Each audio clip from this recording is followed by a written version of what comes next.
Halo teman-teman, jumpa lagi dengan saya Dimas yang selalu berharap bahwasanya teman-teman semua saat ini dalam kondisi sehat dan baik-baik saja.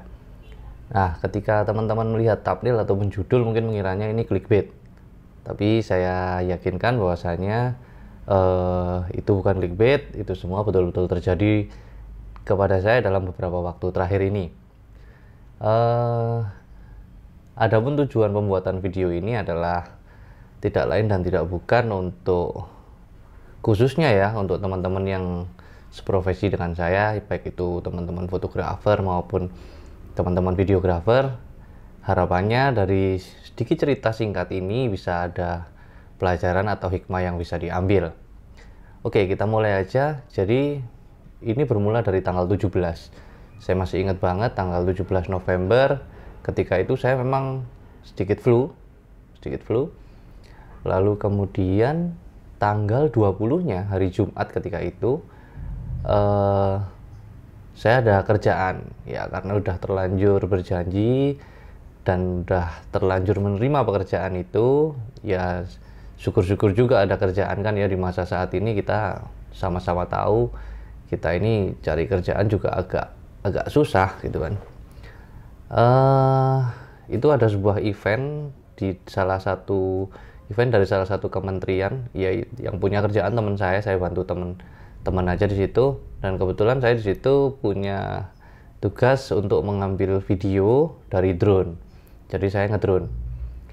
Nah, di hari Jumat tersebut singkat cerita di penghujung acara itu drone saya nyenggol pohon dan akhirnya jatuh dan apa bahasanya, nyangkut di salah satu pohon di sebuah tebing. Kebetulan lokasinya memang ada tebing. Nah, karena kalau kita lihat flight record dari drone itu titik jatuhnya jelas kan gitu ya, sehingga besar optimisme saya drone itu bisa ditemukan kembali. Tapi tentunya ketika itu saya minta bantuan oleh orang-orang sekitar untuk mencari naik tebing tersebut, karena memang lokasinya cukup sulit, lokasi jatuhnya cukup sulit. Saya sudah sempat nyoba naik nyampe sekitar 5-6 meter, kaki saya udah gemeteran itu rasanya, karena memang cukup sulit dan ya nggak biasa juga gitu kan. Otomatis saya minta bantuan oleh orang sekitar. Nah, sepanjang hari Jumat sampai hari Senin, jadi antara tanggal 20 sampai 23 itu saya ikut nyari kan gitu kan. Saya ikut nyari. Jadi setiap hari saya ke sana. Pulang pergi, berangkat pagi, pulang sore, berangkat pagi, pulang sore. Dan yang seperti kita tahu bahwasanya sekarang ini lagi musim penghujan gitu kan. Jadi hampir setiap hari saya kehujanan, hampir setiap hari saya kebasahan dan menempuh perjalanan ya yang lumayan jauh. Lumayan jauh kalau dari rumah saya. Jadi rumah saya ke lokasi jatuhnya drone itu lumayan jauh gitu. Akhirnya di hari Senin saya memutuskan untuk selanjutnya nggak ikut lagi, tapi saya tetap minta tolong oleh orang sana untuk dicarikan gitu kan. Tentunya kita juga menjanjikan imbalan yang pantas gitu kan ketika nanti drone-nya ketemu. Nah, hari terakhir saya ikut mencari itu hari Senin. Nah, di hari Selasanya ketika saya mau bikin kopi itu kan, saya sadar bahwasanya saya kehilangan, saya nggak bisa bau. Terus kemudian saya coba bau kopi yang biasanya enak itu jadi nggak ada baunya. Saya coba hand sanitizer yang biasanya wangi itu juga nggak ada baunya. Terakhir saya nyoba pakai sabun yang sudah jelas-jelas baunya wangi itu kan biasanya, dan ternyata itu juga sama, nggak ada baunya. Nah, di saat itu saya langsung, karena curiga ya, karena memang kehilangan bau adalah salah satu simptom utama dari COVID-19, maka saya langsung isolasi mandiri. Saya langsung isolasi, saya nggak deket-deket keluarga lagi. Saya mengisolasi diri di sebuah kamar di rumah saya gitu. Ketika itu gejala yang saya rasakan selain kehilangan indera pembau adalah nafas yang pendek serta mudah tersengal-sengal. Jadi ketika melakukan aktivitas ringan itu sudah kayak capeknya kayak habis lari gitu. Nafas itu kayak habis lari. Akhirnya hari Rabunya saya ke puskesmas untuk memeriksakan diri. Nah, di puskesmas langsung setelah di interview sedikit, kemudian saya langsung di swab karena memang sudah masuk kriteria orang yang harus di swab karena sudah mengalami gejala itu tadi, nggak bisa bau dan lain-lain. Kemudian disuruh balik hari Kamisnya, jeda 1 kali 24 jam, di swab lagi yang kedua. Dan hari Jumatnya itu kedua swab tadi muncul hasilnya dan saya dinyatakan positif COVID-19. Otomatis, nah sepanjang Selasa sampai Jumat ini saya juga tetap tetap isolasi mandiri. Jadi nggak dekat keluarga, aktivitas saya batasi, saya banyak beraktivitas di kamar. Kemudian hari Sabtu, kita coba cari dengan pertimbangan seperti ini. Pertimbangannya adalah karena saya banyak hidup dengan orang-orang sepuh kalau dalam bahasa Jawanya atau manula, serta anak-anak saya juga yang masih kecil, maka saya harus ngungsi. Saya punya keputusan saya harus segera ngungsi supaya meminimalisir risiko penularan. Jadi saya ngungsi, saya coba cari ke safe house. Biasanya setiap kota itu punya safe house, tempat yang untuk digunakan menampung para pasien COVID yang gejalanya ringan atau tanpa gejala. Ternyata penuh. Terus juga saya dapat kabar seluruh tempat isolasi di rumah sakit rujukan COVID di Kota Malang ini juga penuh. Bahkan IGD pun penuh sampai stuck. Orang nggak bisa masuk lagi ke UGD sehingga banyak rumah sakit yang menyatakan menolak pasien terlebih dahulu untuk beberapa hari ke depan. Seperti itu kondisinya di hari Jumat dan Sabtu. Maka akhirnya saya dengan berat hati saya ngambil paket isolasi mandiri di salah satu rumah sakit swasta. Perbedaannya apa? Kalau di safe house dan lain-lain itu kan semua biayanya gratis dan ditanggung pemerintah. Tapi kalau kita ambil paket isolasi mandiri seperti itu, otomatis berbayar karena itu merupakan keinginan dan itu paket yang memang dijual oleh beberapa rumah sakit. Kebetulan saya akhirnya ngambil itu dengan berat hati, saya ambil itu.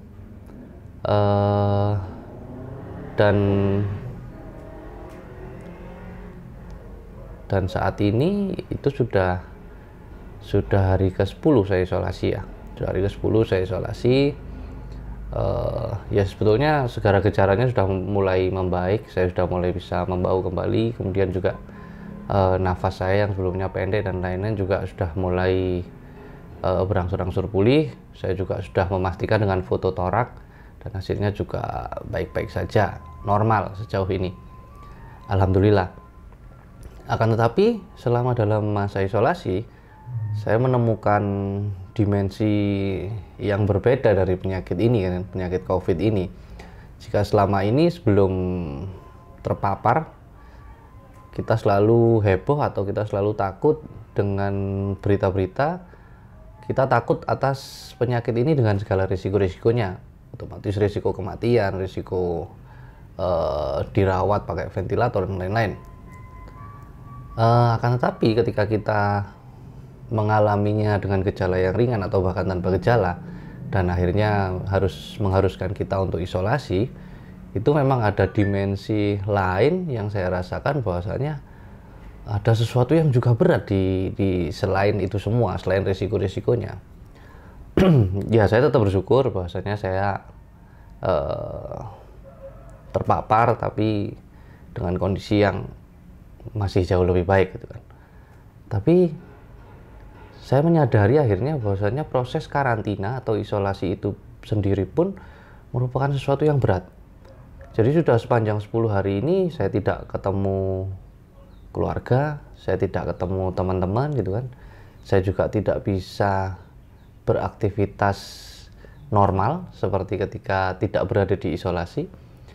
Kalau untuk ilustrasi saja supaya teman-teman bisa membayangkan, jadi selama isolasi saya diletakkan di sebuah kamar yang mana di kamar itu ya kalau TV, wifi dan lain-lain ada, makan juga dipenuhi, semua dipenuhi.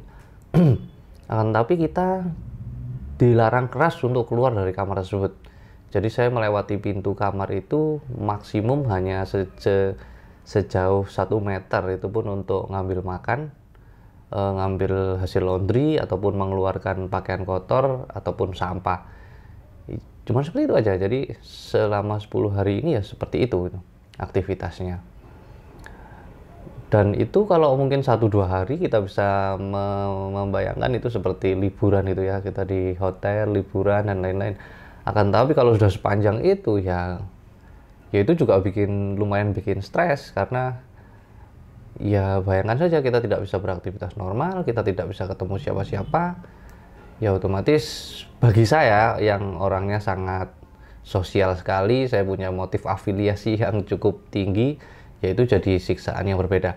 Belum lagi ketika kita membayangkan keluarga saya pun harus menjalani isolasi mandiri, artinya tidak boleh keluar rumah selama, ya juga sama sudah sekitar 10 hari ini.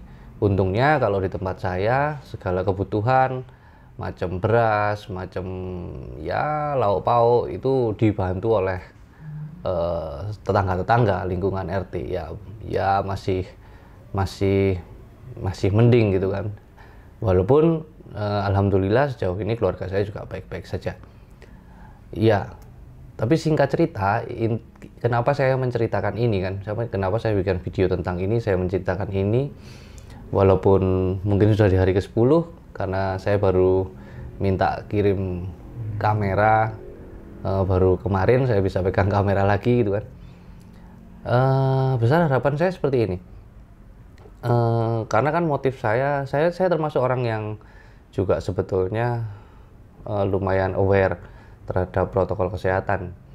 Cuman karena ada kerjaan yang mana itu juga kita butuhkan, ya kan? Pekerjaan itu kan kita butuhkan untuk menunjang kehidupan kita, maka ya tetap kita ambil. Saya nggak tahu kenanya di mana, tapi ada kemungkinan kan ketika saya bekerja itu, karena di sana saya berkumpul dengan banyak orang dan lain-lain. Artinya ada resiko besar di sana. Nah, tujuan saya adalah dengan membuat video ini supaya rekan-rekan yang seprofesi dengan saya, baik itu teman-teman fotografer, videografer, ataupun yang lain, penunjang-penunjang event dan yang lain-lain, itu harapannya bisa lebih aware terhadap masalah ini. Jadi protokol kesehatan, terus gimana kita menjaga stabilitas imun atau daya tahan tubuh kita. Nah, sama, saya pun orang yang juga punya prinsip yang sama, bahwasannya ya kalau kita nggak kerja, kita mau makan apa kan gitu. Jadi kita memang harus tetap bekerja, tapi gimana caranya sembari kita bekerja kita juga bisa meminimalisir risiko supaya kerjaan dapat, kita tetap sehat gitu kan. Seperti itu, harapannya seperti itu.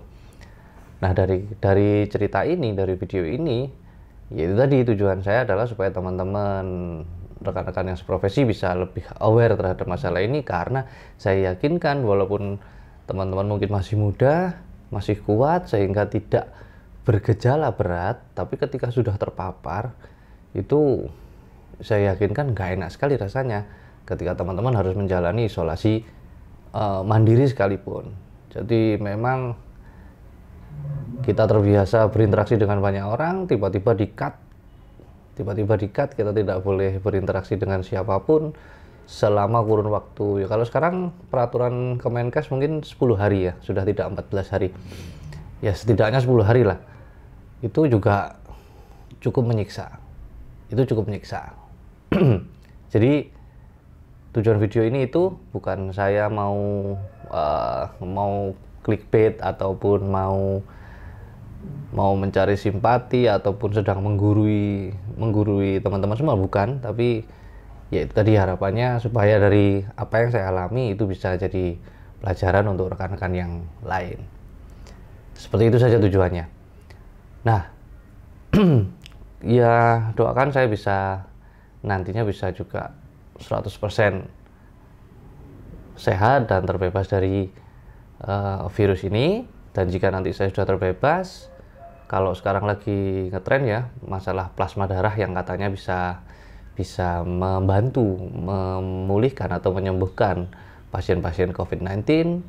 Dan jika saya memenuhi syarat, saya berniat kalau saya sudah memenuhi syarat dan saya sudah sembuh, maka saya mau untuk mendonorkan darah saya atau plasma darah saya untuk dipakai membantu orang-orang yang membutuhkan. Nah, mungkin itu saja video singkat dari saya, teman-teman. Besar harapan teman-teman bisa tetap bekerja dengan aman, tetap sehat, tetap nyaman, bisa tetap berkumpul berkeluarga. Itu saja harapan saya. Sampai jumpa lagi di video selanjutnya.